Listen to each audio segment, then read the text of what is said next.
हमारे चैनल को सब्सक्राइब करें और बेल नोटिफिकेशन को ज़रूर दबाएं। ज्योतिष रतन केंद्र चैनल पर हमारे आप सभी प्रिय दर्शक गणों का बहुत बहुत हार्दिक स्वागत और अभिनंदन। प्रिय साथियों, आज हम आपके साथ जो चर्चा करने वाले हैं जिस विषय पर, ये विषय भी अपने आप में बहुत महत्वपूर्ण विषय है। और ये इसलिए महत्वपूर्ण हो जाता है कि क्योंकि जन्माष्टमी यानी भगवान कृष्ण जी का जो जन्मोत्सव है, उसको लेकर के तो बहुत भक्तों में, श्रद्धालुओं में बड़ी जिज्ञासा रहती है। उस जन्मोत्सव के आने का लोग बहुत बेसब्री के साथ इंतजार करते हैं और बहुत ही हर्षोल्लास के साथ भगवान श्री कृष्ण जी का जन्मोत्सव यानी कि जन्माष्टमी के रूप में उसको मनाते हैं, परिवार सहित मनाते हैं। लेकिन कहीं ना कहीं, जैसा कि हमारे शास्त्र बोलते हैं, हमारे जो ग्रंथ कहते हैं, जो धार्मिक मान्यताएं हमारी कहती हैं, वो जो कहती हैं, हम उसके आधार पर आपसे बात कर रहे हैं कि देखिए, जितना उत्साह हम सभी के अंदर भगवान श्री कृष्ण जी के जन्मोत्सव को मनाने के लिए रहता है और हम बहुत एक्साइटेड रहते हैं, इसमें ये तो सर्वविदित है, सब जानते हैं। लेकिन क्या हम ये नहीं जानते कि भगवान कृष्ण जी को अगर हमें अपनी भक्ति से और अपनी पूजा से उनको प्रसन्न करना है कि ताकि उनकी कृपा हमको मिलती रहे या उनकी कृपा हमें प्राप्त हो, तो फिर सीधे सीधे भगवान कृष्ण जी की भक्ति से बात नहीं बनेगी। क्योंकि उधर जाने का जो रास्ता है, जो रूट है, वो सीधा नहीं है। वो जाता है राधा रानी जी के द्वारा। अगर आप भगवान कृष्ण जी को प्रसन्न करना चाहते हैं, उनकी कृपा पात्र बनना चाहते हैं, उनकी कृपा आप चाहते हैं कि उनको आपको सीधी मिले भगवान श्री कृष्ण जी की, तो सबसे पहले आपने राधा मैया को प्रसन्न करना होगा, राधा रानी जी को प्रसन्न करना होगा, उनकी भी भक्ति करनी होगी। जब तक आप राधा रानी जी को प्रसन्न नहीं करेंगे, प्रिय साथियों, भगवान कृष्ण जी की कृपा कभी नहीं प्राप्त होगी। ये हमारे ऐसा ग्रंथ कहते हैं, ऐसा धार्मिक मान्यताएं हमारी कहती हैं। और आप जो हमारा प्रोग्राम देख रहे हैं या सुन रहे हैं, आप में से भी बहुत लोग इस बात को बेहतर जानते होंगे, सुन भी रखा होगा आपने। तो आज का जो हमारा ये कार्यक्रम है, ये राधा रानी जी के ऊपर है। और क्यों है? आज के कार्यक्रम के द्वारा हम ये जानने की कोशिश करेंगे कि राधा अष्टमी कब है। जी हाँ, राधा अष्टमी कब है और इसका क्या महत्व है, राधा अष्टमी क्यों मनाई जानी चाहिए। आज हम इस चर्चा के द्वारा सारी बातें आप तक पहुंचाएंगे इसके माध्यम से, और साथ में ये भी बताएंगे इसके साथ साथ कि पूजा विधि कैसी होनी चाहिए राधा रानी जी की, राधा मैया की, और क्या तरीके हमें अपनाने चाहिए राधा रानी जी की को प्रसन्न करने के लिए और उनकी कृपा प्राप्त करने के लिए। क्योंकि जब तक राधा मैया की कृपा हमको प्राप्त नहीं होगी, भगवान कृष्ण जी की हम जितनी मर्जी भक्ति कर लें, उसका कोई हमें पुण्य प्राप्त नहीं होगा। ये सीधी सीधी हमारे जो धार्मिक ग्रंथ हैं, ये उनमें उल्लेख है इस बात का बहुत ही स्पष्ट रूप से।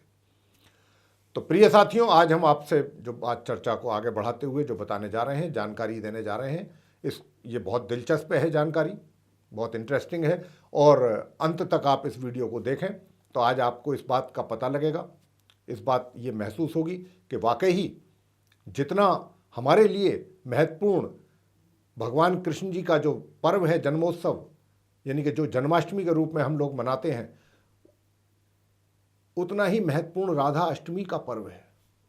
जी हाँ, और बाकी की भी जानकारी आपको इस चर्चा के दौरान मिल जाएगी, जो बहुत इंपॉर्टेंट जानकारी है, बहुत ही इंपॉर्टेंट इन्फॉर्मेशन है।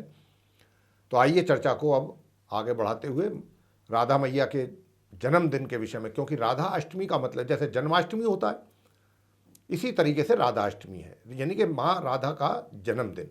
तो राधा अष्टमी राधा रानी के जन्मदिन की तिथि को राधा अष्टमी के रूप में मनाया जाता है साथियों। और ऐसी मान्यता है कि भाद्र पक्ष माह के शुक्ल पक्ष की अष्टमी तिथि को अनुराधा नक्षत्र में मां लक्ष्मी जी ने, जी हां, मां लक्ष्मी जी ने राधा रानी के रूप में बरसाने में जन्म लिया था। इनके पिता राजा वृषभानु गोप एवं माता कीर्ति थीं। और सबसे बड़ी महत्वपूर्ण बात यह है कि इन्होंने उनकी कोख से जन्म नहीं लिया है अपनी माता की। पौराणिक ग्रंथों के अनुसार राधा रानी जी जो थीं अपनी माता के गर्भ से जन्म ना लेकर के श्री वृषभानु जो उनके पिताश्री थे, उनकी यज्ञ भूमि जो थी वो वहां पर प्रकट हुई थी। और यही कारण है जो उन्हें बरसाने वाली राधा के नाम से जाना जाता है। राधा अष्टमी का जो पर्व है, भगवान श्री कृष्ण जन्माष्टमी के 15 दिन के बाद आता है ये, और इसको बड़े उत्साह के साथ भारत के भिन्न भिन्न क्षेत्रों में मनाया भी जाता है।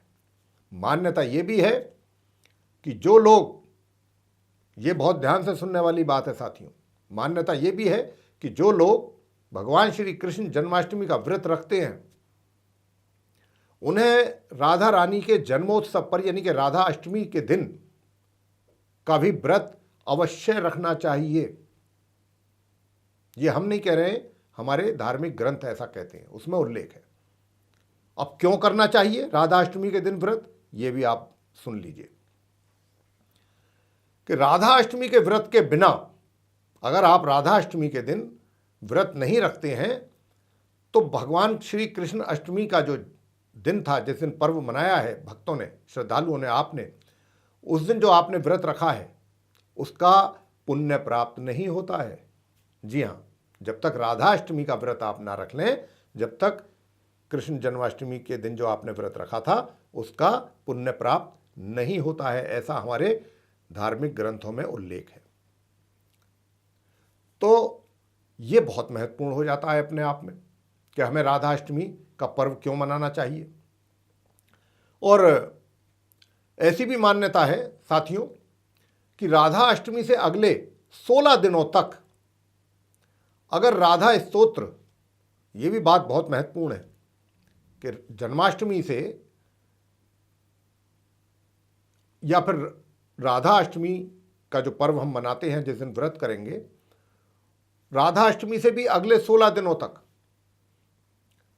बल्कि हम तो कहते हैं कि जन्माष्टमी से राधाष्टमी तक, क्योंकि ये भी लगभग 15 से 16 दिनों के बाद पड़ जाती है राधाष्टमी, जन्माष्टमी के बाद। और जब राधाष्टमी का पर्व है जिस दिन, उस दिन से भी अगले 16 दिनों तक, लगभग 1 महीना हो गया, अगर राधा स्तोत्र या राधा सहस्त्र नाम स्तोत्र का पाठ किया जाए, साथ ही मां देवी लक्ष्मी के स्तोत्र का भी पाठ किया जाए, तो इससे कान्हा जी की जो कृपा है, भगवान श्री कृष्ण जी की कृपा के साथ साथ मां लक्ष्मी जी की भी कृपा आपको प्राप्त होती है। और मां लक्ष्मी जी आप पर प्रसन्न होती हैं और प्रसन्न होकर घर में आपके खुशियां भरती हैं, खुशियों से भर देती हैं आपका घर। ऐसी धार्मिक मान्यता है, ये हम नहीं कह रहे। और ये पर्व पूरे 16 दिनों तक मनाया जाता है, राधाष्टमी के दिन से लेकर के। और इन 16 दिनों में पड़ने वाले शुक्रवार को, यह भी बात ध्यान देने वाली है कि जो ये अगले 16 दिन होते हैं राधाष्टमी से, उन 16 दिनों में जो बीच में शुक्रवार का दिन पड़ता है, उस दिन, शुक्रवार के दिन को मां लक्ष्मी को केसर की खीर का अगर आप भोग लगाते हैं तो मां लक्ष्मी जी की अपार कृपा प्राप्त होती है घर के सभी सदस्यों को, और उस घर में मां लक्ष्मी का सदैव वास रहता है और खुशियों में भी बढ़ोतरी होती है। इस दिन विवाहित महिलाएं, यानी कि राधा अष्टमी के दिन जो विवाहित महिलाएं होती हैं, जिनको संतान की प्राप्ति नहीं हुई है, पुत्र प्राप्ति नहीं हुई है, उसके लिए भी ये बहुत महत्वपूर्ण दिन हो जाता है।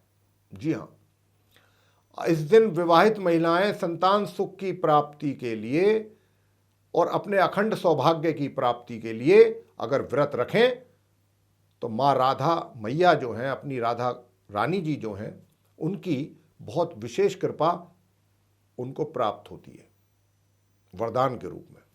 ऐसी भी धार्मिक मान्यताएं हैं। तो हमारा उन विवाहित महिलाओं से यह आग्रह होगा कि अगर आपको अभी तक आशीर्वाद के रूप में परमात्मा की ओर से संतान की प्राप्ति नहीं हो पाई है, तो आप जो अब राधा अष्टमी ये आ रही है, हम आप जैसे ही जो हमारे जो जातक हैं उनके लिए ये सब चीज़ें, ये मटेरियल लेकर के आते हैं, ये इन्फॉर्मेशन लाते हैं, ताकि इस इन्फॉर्मेशन के आधार पर आप भी कुछ इसका लाभ उठा सकें। तो आप भी जो है राधा अष्टमी का व्रत रखिए। हमारा उन महिलाओं से यही कहना है जिनको अभी तक किसी भी कारणवश संतान प्राप्ति नहीं हो पाई है, और पूरी श्रद्धा और पूरी श्रद्धा के साथ साथ शिद्दत से आप माँ राधा का जो है वो व्रत रखें। और उनकी पूजा की विधि हम आपको बताने जा रहे हैं, किस प्रकार से पूजा करनी है। बहुत ही सिंपल मेथड है, कोई ज़्यादा बड़ा कोई ऐसा कुछ नहीं है कि जिसमें आप परेशान हो जाएं कि हमें तो कैसे करेंगे पूजा, कैसे नहीं करेंगे। बहुत ही सिंपल तरीका है माँ राधा मैया को प्रसन्न करने का, जो उनको पूजा करने का है तरीका, वो हम आपको बता रहे हैं। पहली बात तो आपको ये बता दें कि राधा अष्टमी कब पड़ेगी। तो देखिए, भाद्रपद माह के शुक्ल पक्ष की अष्टमी जो तिथि है वो 22 सितंबर सन 2023 को दोपहर 1:35 से आरंभ होगी और अगले दिन यानी कि 23 सितंबर को दोपहर 12:17 पर समाप्त होगी। हमारे सनातन धर्म में क्योंकि उदया तिथि जो होती है वही मान्य होती है, यानी कि जिस सूरज उगने पर, सनराइज के समय पर जो तिथि होती है उस समय वही पूरे दिन उसकी मान्यता होती है, वही मानी जाती है। अतः 23 सितंबर 2023 दिन शनिवार का होगा, उसको राधा अष्टमी का व्रत रखा जा सकता है। यानी कि 23 सितंबर दिन शनिवार 2023 को राधा अष्टमी का पर्व मनाया जाएगा।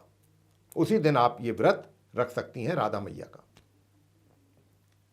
और श्रद्धालु जो हैं 23 सितंबर को व्रत रखकर राधा रानी जी की पूजा अर्चना बिना भगवान श्री कृष्ण की भक्ति के अधूरी है। जैसा मैंने अभी चर्चा में चर्चा किया है, अपनी चर्चा के दौरान इस बात को भी मैंने आपसे बहुत खोल करके किया है कि अगर आपको भगवान कृष्ण जी की भक्ति करनी है तो उससे पहले राधा रानी जी को प्रसन्न करना होगा अपनी भक्ति से, तभी भगवान कृष्ण जी की कृपा प्राप्त हो पाती है। पूजा कैसे करें? बहुत ही साधारण तरीका है राधा रानी जी को प्रसन्न करने का और उनकी पूजा करने का। तो सबसे पहला कार्य आपको करना है, राधा अष्टमी वाले दिन यानी कि 23 सितंबर दिन शनिवार को, उस दिन आप प्रातः ब्रह्म बेला में आप उठिएगा और यानी कि ब्रह्म मुहूर्त में, और माँ राधा रानी जी को प्रणाम करें और अपने प्रणाम के साथ ही अपने दिन का शुभारंभ करें। और उसके बाद आप स्नान आदि से निवृत्त होकर के, और जो स्नान आप करें उस स्नान में गंगा जल जरूर मिला लें, यानी कि गंगा जल युक्त जो जल है उसी से ही स्नान कीजिएगा। और इसके बाद हथेली पर जब आप स्नान आदि से निवृत्त हो जाते हैं, अपने घर के पूजा घर के सामने बैठ करके घर में आप हथेली पर जल रखकर आचमन कीजिएगा और हथेली पर रखे जल को 3 बार ग्रहण करें। और आचमन के समय ओम केशवाय नमः, ओम नारायणाय नमः और इसके अतिरिक्त ओम माधवाय नमः, इन मंत्रों का आप जब भी जरूर करें। इसके बाद ओम गोविंदाय नमः मंत्र बोलकर अपने हाथ धो लीजिएगा, साफ कर लीजिएगा 3 बार जल ग्रहण करने के पश्चात और उन मंत्रों के उच्चारण के पश्चात। इसके बाद भगवान श्री सूर्यदेव को आप जल का अर्घ्य दें और इसके बाद अपने पूजा घर में चौकी रख लें, उसके ऊपर नवीन वस्त्र बिछाएं और राधा कृष्ण जी की प्रतिमा के साथ माता लक्ष्मी जी एवं माता सरस्वती जी एवं कुबेर के चित्रों के साथ या मूर्तियों के साथ लक्ष्मी जी का अगर यंत्र है और कुबेर यंत्र भी अगर है आपके पास तो उसको भी वहाँ पर स्थापित करें, अगर आपके पास है वो। अब आपने आगे क्या करना है, अब पंचोपचार का पूजा आरंभ करें। सर्वप्रथम राधा चालीसा की आरती करनी है। पहले तो आप उसका रानी जी का राधा स्तोत्र का पाठ कर लें, आरती तो बाद में करेंगे। सबसे पहले आप राधा चालीसा का पाठ करें, फिर राधा स्तोत्र का पाठ कर लीजिए, उसके बाद राधा सहस्त्रनाम स्तोत्र का भी पाठ आप करें। तो ये 3 पाठ आपको करने होंगे, राधा चालीसा, उसके बाद राधा स्तोत्र और राधा सहस्त्रनाम स्तोत्र का पाठ आप करें। फिर आप अंत में राधा रानी जी की आरती करें। यही पूजा है, बहुत साधारण तरीका है। और इसके पश्चात अपने लिए माँ राधा मैया से सुख समृद्धि और वंश वृद्धि की आप कामना करें, अगर आपको इसकी आवश्यकता है। और फिर संध्या काल में आरती और अर्चना दोबारा करें, और फिर उसके बाद ही आप अपना व्रत खोलें फलाहार वगैरह से।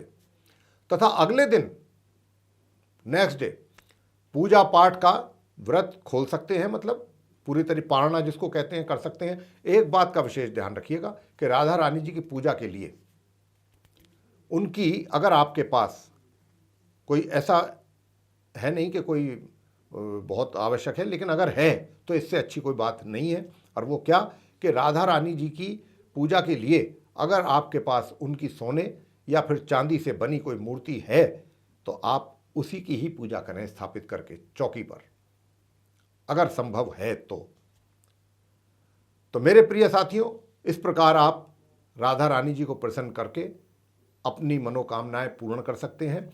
और खाली अपनी मनोकामनाएं तो पूर्ण कर ही सकते हैं राधा रानी जी को, जैसा हमने आरंभ में कहा भी है चर्चा के, कि जब आप ये पूजा करेंगे, माँ राधा रानी जी को प्रसन्न करेंगे, तो भगवान श्री कृष्ण जी की भी कृपा आपके ऊपर स्वतः ही आनी आरंभ हो जाएगी। तो आपको एक साथ राधा रानी जी की भी और भगवान श्री कृष्ण जी की भी, माँ लक्ष्मी जी की भी, माँ सरस्वती जी की भी और कुबेर की, इन सब की कृपा आपके ऊपर आपको प्राप्त होगी। तो इसीलिए हम ये वीडियो आप तक पहुंचा रहे हैं बना करके। ये अपने आप में एक बहुत महत्वपूर्ण, वेरी इंपॉर्टेंट वीडियो है, ये बहुत ज़्यादा इंपॉर्टेंट है और इसकी बहुत अहमियत है। तो आप इसका पूरा लाभ लें, राधा अष्टमी जी का व्रत रख करके, उनकी पूजा करके, और आप भी उनकी कृपा के पात्र बने। तो मैं समझता हूँ कि हमारे जो सभी दर्शकगण हैं जो देख रहे हैं ये प्रोग्राम, राधा अष्टमी को लेकर के जो वीडियो आपके लिए बना रहे हैं हम, ये आपको बहुत पसंद आई होगी वीडियो। अगर आपको पसंद आई है तो आप इसको लाइक करना ना भूलें। साथ ही लाइक के साथ साथ इसको, चैनल को भी सब्सक्राइब जरूर करें। जी हाँ, और अधिक से अधिक मात्रा में अगर आप ये वीडियो शेयर करेंगे तो जिनको इस विषय पर, जिनके पास जानकारी नहीं है या अल्प जानकारी है, वे भी इस जानकारी का लाभ लेकर के भगवान की पूजा अर्चना करके उनसे कृपा प्राप्त कर सकते हैं। और यदि आप चाहते हैं कि आने वाले दिनों में जो भी वीडियोस हमारे बनेंगे एस्ट्रोलॉजी के टॉपिक पर, वे सभी नोटिफिकेशंस के साथ सीधे आप तक पहुंचें, तो फिर आपको करना है बेल आइकन को प्रेस। तो इसी के साथ अब हम अपनी वाणी को यहाँ पर विराम देना चाहेंगे और अपने आप सभी मित्रों से इजाज़त लेना चाहेंगे। तो इसी के साथ आप सभी का सहृदय बहुत बहुत धन्यवाद। जय माता दी।